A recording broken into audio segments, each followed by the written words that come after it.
Hey everyone, welcome back to Epicenter Garage. Today is going to be a fun day, especially for me, hopefully for you guys as well, because what I did is I snuck away from work for a little bit. I've got about an hour here, so we're going to work on the 917. As you guys may have remembered, I finally got a chance to rebuild the PMO carbs on this, so we're going to start that tuning process today, or at least I'm going to show you guys like what it takes in order to start tuning this. So we're going to be firing this thing up, but also in the spirit of Le Mans, we are also going to, I want to show you a project that I'm working on over here. So follow me over here. I want to show you this. I am an absolutely huge fan of Le Mans. Everything to do with Le Mans. I don't care. I mean, the race, of course, the cars, of course, even the signage, anything to do, especially from the 60s, 70s, 80s, and obviously to present day. So much so that now I'm getting into the stage where I'm starting to make things that I've seen in the movie Le Mans, from pictures of Le Mans. I'm getting in pretty deep, which is pretty sad, I know, but I don't care. That's who I am. So I'll tell you what I'm doing. I am making my own Le Mans sign. As you guys have probably seen the movie, the best movie that's ever been made.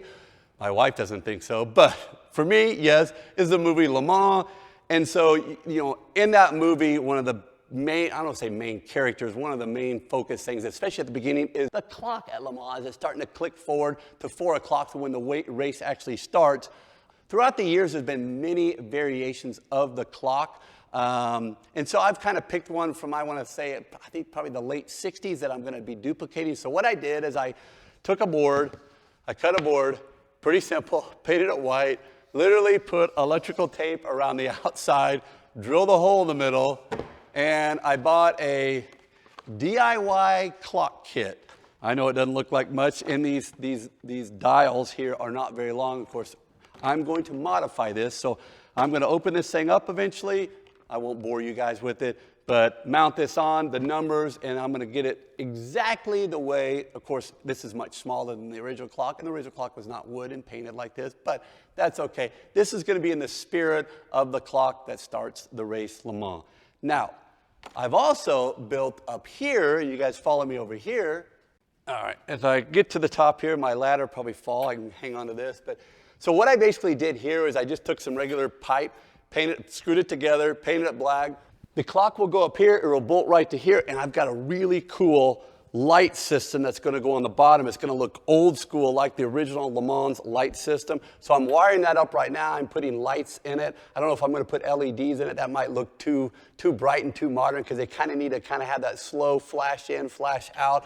So that's going to mount up here. It's going to stick out about this far, run all the wires up through it, run into here, and go over. And I've got some electrical work to do, but I think it's going to turn out pretty cool. We'll see. We'll see. I've got high hopes, which my hopes have been dashed before, but I don't know. It's not a real Le Mans clock, but I don't care. I think it will look pretty cool, so we'll see how it turns out. So the carburetors are back on the 917. Finally. It took me a long time to tear them all down, clean them. I got all the new parts in, all the new seals. Anything that looked like it was pretty much worn out has been replaced. So now is the kind of delicate procedure of going through and tuning these things. Now, before when I had these carbs, and this car always ran really well, but the idle just wasn't, I don't know, it just seemed like the idle was a little bit too lean. So what I did is before it had 55 millimeter idle jets, or not 55 millimeter, but just 55 size idle jets in here. So I've bumped those out to a 60. So that's what we're doing now is we're going ahead and putting them in. Of course, each intake has its own idle jet, and they just go right in the side right here. And a lot of times on idle jets, if a car doesn't idle very well or even run very well, and this happens quite often, not necessarily on PMOs, but just on carbureted cars, you need to always pull those things out, blow them out, or sometimes you'll take a little thin wire and poke them through the hole and make sure that they're cleaned out. Because even though you have fuel filters and all that kind of stuff, they'll still get, you'll get just little particles in there. And boy, you can tell pretty quick when one of them gets plugged. It just doesn't idle and doesn't come off of idle very well. So what we've done here is, you guys may have remembered, I made these little, as I pull one off, these little tiny little pointers, which for me anyway, make tuning these things so much better because it makes you remember, like I said, visually where you've been.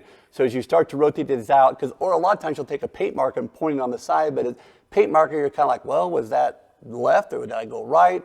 And so instead of putting a paint marker on here, we're going to take my little pointer, and it is knurled on the outside, so it does have some teeth on there. We're going to put that in the down position, press that on. So now I can come over here. I know that's in the full closed position. I can come over here. I can go 1 turn out. I can go 2 turns out, 3 turns out, just like that. Very easy to visually see and compare. You're going to start a position. Maybe they're, 1 turn out. All of them are 1 turn out like this. But when you're starting to listen, and that's where the skill, and I'm not saying I have that skill, but that's where you really have to start listening to the exhaust and be able to tell, which carb. And that's one of the other things. What we'll use is we'll use our synchrometer here to be able to tell which carburetor is pulling the most amount of air. Now, one of the things I've already done is I went ahead and hit the fuel pump, so we actually have the floats. You can see here in the sight glass, you want to be able to see the fuel about 50%, maybe right over 50%, and you want to have that equal on both sides. Tuning on this car, it does kind of spoil me a little bit. I wish all my 911s had this kind of access to the engine, but they just don't. This car, I mean, man, you can just lean over, you have access to any section of the engine, even the transmission you have full access to, which makes it super, super easy to tune, which is one of the reasons why, as you guys have all hear all the time, I love this car. What you want to do when you bolt carburetors back up, you want to put them exactly the way they would be if they're ready to go and you're ready to pull out. And then you kind of backtrack just a little bit. You can see here all my linkage that joins both sides is bolted together. But when we start the tuning process, we want to disconnect the left side and the right side. So now this one's running the left or the right, depending on how you're looking at it. And so they're isolated from one another. What that's going to allow us to do is going to allow us to concentrate on the left bank and the right bank separately when we're actually getting this thing running. So I'm going to lean over here, and I think I was messing with these a little earlier. I want to make sure these are all at the bottom here, just like so. And then I also want to make sure that my idle adjustments are out as well, so they're actually not hitting right here. So these, now on 50 PMOs, with given this engine size, which is a 3.4, almost a 3.5 liter, what we're going to do is we're going to set our idle mixture screws out about 2, and that's going to be a great place to start. So what I'm going to do is I'm going to lean over here. I'm going to turn each one of these out 2. So I'm going to go 1, 2, each one.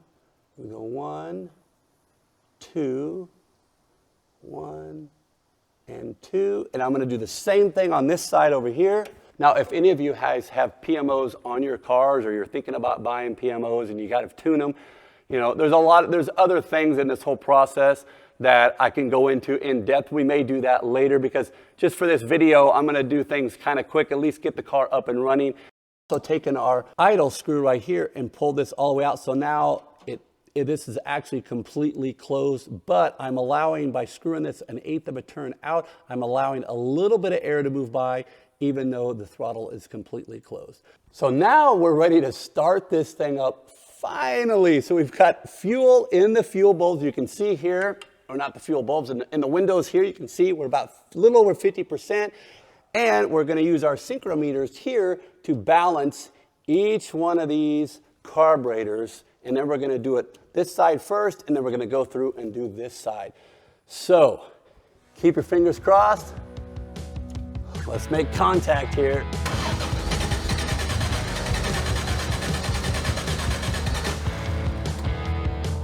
I know when a car doesn't start, that should be bad, but actually it's wanting to start. So this screw is not making contact with the throttle stop right here on the spring loader right here. So what we're going to do is we're going to come in, boom, and now I'm going to do the same thing on this other side. So now it's got a little throttle dialed in here and on the other side. So let's try this. I've got a feeling this honey's going to start. Here we go.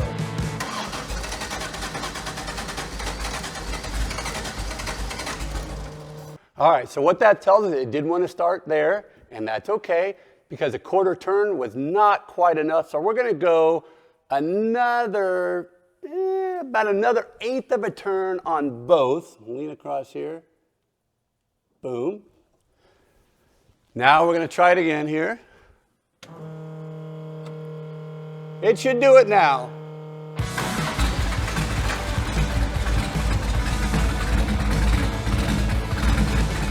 Now, as you can see, the engine's rocking back and forth pretty good because these two sides are not balanced. So this side of the engine's kind of wanting to run a little bit different than this side of the engine because, you know, obviously they're connected internally, but they're getting different amounts of air and different amounts of fuel on both sides.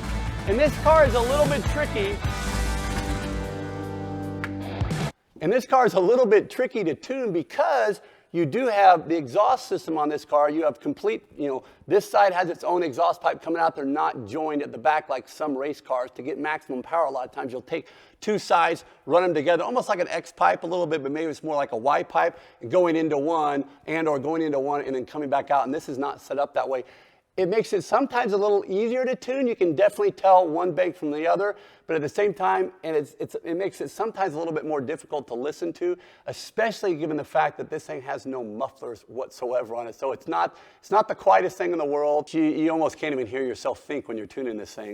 So what we're going to do is I went ahead and opened up one of the windows over here because we need to get a little bit of cross air. So one of the things is if you are tuning a car, man, ventilation is key. There's been so many times I've tuned a car and then you get home or you go back in and you're like, man, I wonder why I have a headache. Well, that is called carbon monoxide poisoning, and you do not want that because it will mess you up. So anyway, so we've moved the rear end back outside the door here. We've got good breeze going through. So we are going to fire this thing back up, and I'm just going to start to kind of go to town on this thing.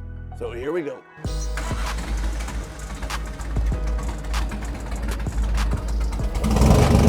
You can hear there, I'm running the left throttle. You can hear that it doesn't run too good there. You can see on this side. So what we've got to do is we've got to start balancing this. We got to find out, fire it back up. You can see here that it's still really shaky.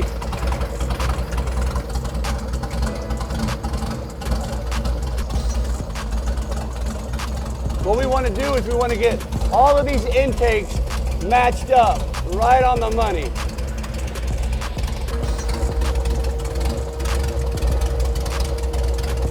We're still running pretty rich.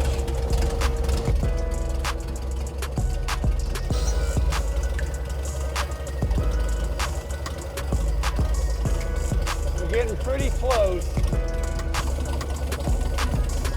So now what we're going to do is we're going to go ahead and join the linkage up.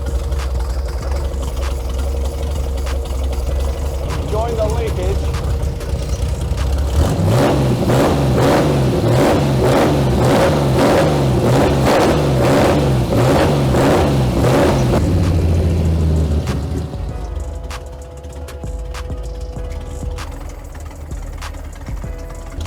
All right, we're getting really close.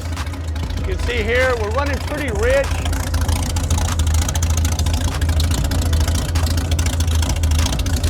You can see here the tailpipes are really black. They've always been black. I usually run this car a little bit rich to begin with, but you can see here they're really black.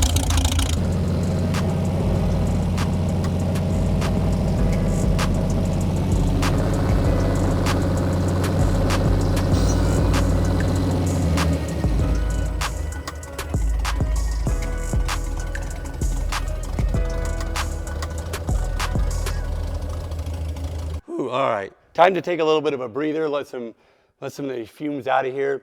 So you can see right now, what we want to do is we've obviously we're in the process of setting the idle. Then we bump it up to about 2,000 RPM with the idle, so we can actually get the flow and start matching the flow at between, you can sometimes do it at 2 or even 3,000 RPM.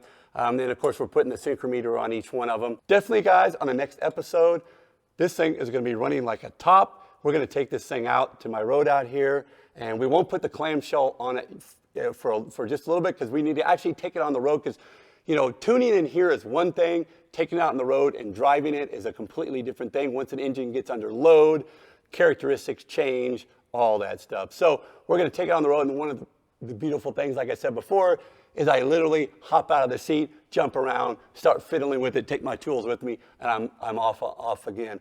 As you can tell, right there, even when I was revving it up, you can still hear a little bit of popping. It's still not even at higher RPM. I think we only got up to about 3,500 RPM, maybe 4,000 right there, and this thing will easily run to 7,500 RPM. You can tell here it was kind of popping still a little bit in the exhaust, so I'm going to work on that a little bit off camera.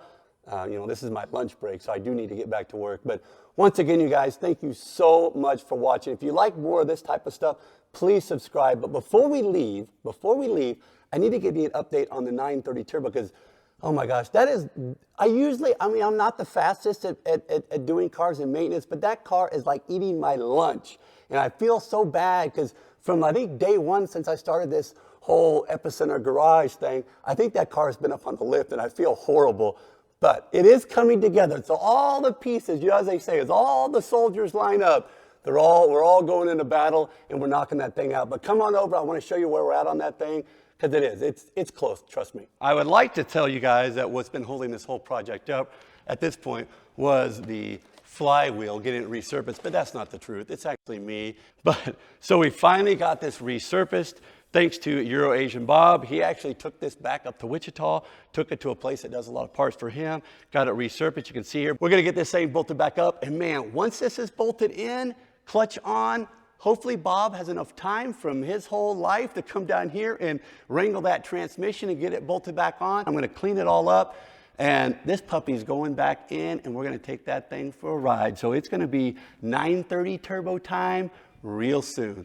And last, you guys, thank you so much for watching. I did want to add, doing this YouTube channel is not my full-time job. It would be awesome if it was, but it's not. I do have a career outside of this in building and designing robots and robotic systems, which I would love to be able to share that with you in future episodes. But right now, I know we've talked about a lot of different projects and we're gonna get to them, but it's just right now, my work is crazy, crazy busy. Thankfully, that allows me to do these kind of things and play with cars. It's kind of a fine balance, but I do have to knock out work stuff before I get the chance to play with cars. And we don't do this channel very often. We usually knock these videos out in a very short amount of time and not too much planning goes behind it. But I just want to say, once we get like the 930 done, we get some of these other projects out, oh man, the sheer number of projects and the lists of things we want to start to bring you guys in on that we're working on and we're going to be working on I think it's going to be pretty cool. Hopefully you guys find that cool. So once again, thank you so much for watching. If you want to see future content, please subscribe and we'll see you guys real soon.